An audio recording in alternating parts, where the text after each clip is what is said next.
So what you're looking at here is a budget that students in science classes used for their earthquake design challenge. So the challenge was after students had learned about earthquakes. They were to create a structure that would withstand a test on the shake table. And so our hope was that students would learn would utilize what they had learned about the strength of certain shapes over others in their designs to create a sound structure. In addition to learning about earthquakes and learning about shapes, we wanted students to be put in a real life situation where they had constraints for their project.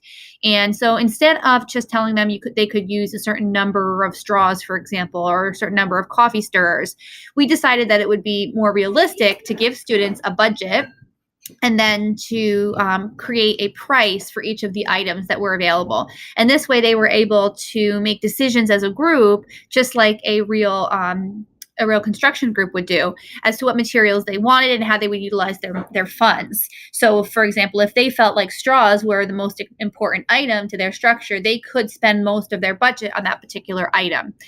So we felt like this was something that made the project more realistic and allowed students to act in a realistic way.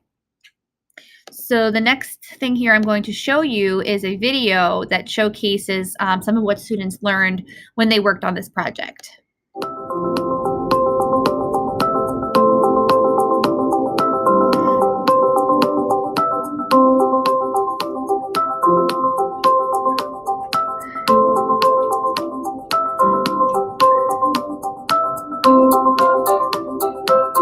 To prepare, we came up with ideas to see what could hold our structure up, draw a diagram to see what our building would look like, and what materials we had to use.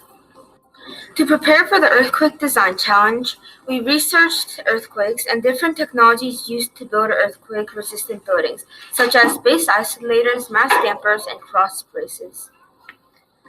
We had to brainstorm how we could use our materials wisely and research how real buildings are made.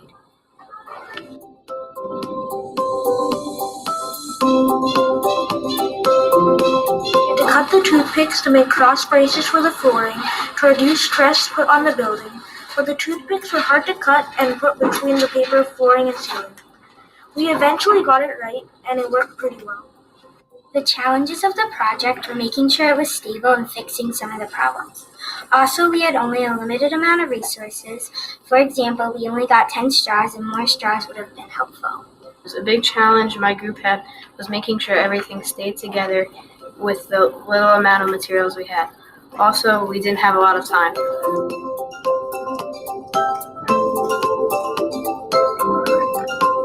What I learned from working with a partner is that it is easier and more fun. Also, if we had any trouble with a question or with an idea, your partner would be there to help you. We learned about parts of an earthquake-resistant building, such as base isolators, cross braces, steel birdcage, and big boulders for grip on the ground. We also learned that a triangle is the strongest structure in nature and good for building. The key things we learned were that in order to have your building not fall down, a good thing to do is to build in a triangle.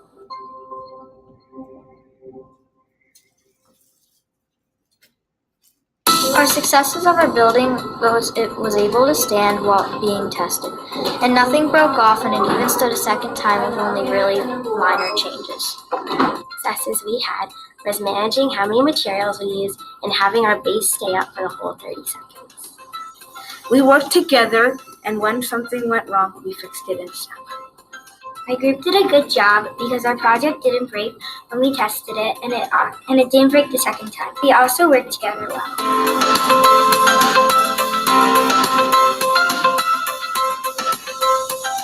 It was fun because I was working on something I've never have worked on before in school. I've never imagined doing something like this in school. It made it fun to do it with a partner and to build a structure. It was interesting to figure out what materials and combinations worked the best. It was fun because we were able to use the resources any way we wanted to, as long as the result met specific criteria.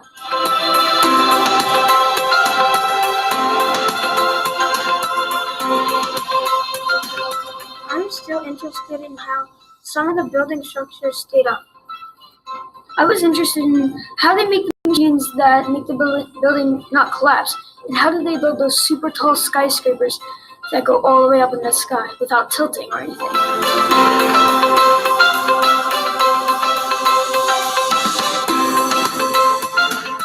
This helped team building and teamwork because we really had to come together to make it like people were in the building, and we had to make it stable and safe. If we didn't work together and bounce ideas off each other and help each other, then the building wouldn't be stable and neither would our conversations. If we can't make a small design stable, how would our communication be stable and smooth?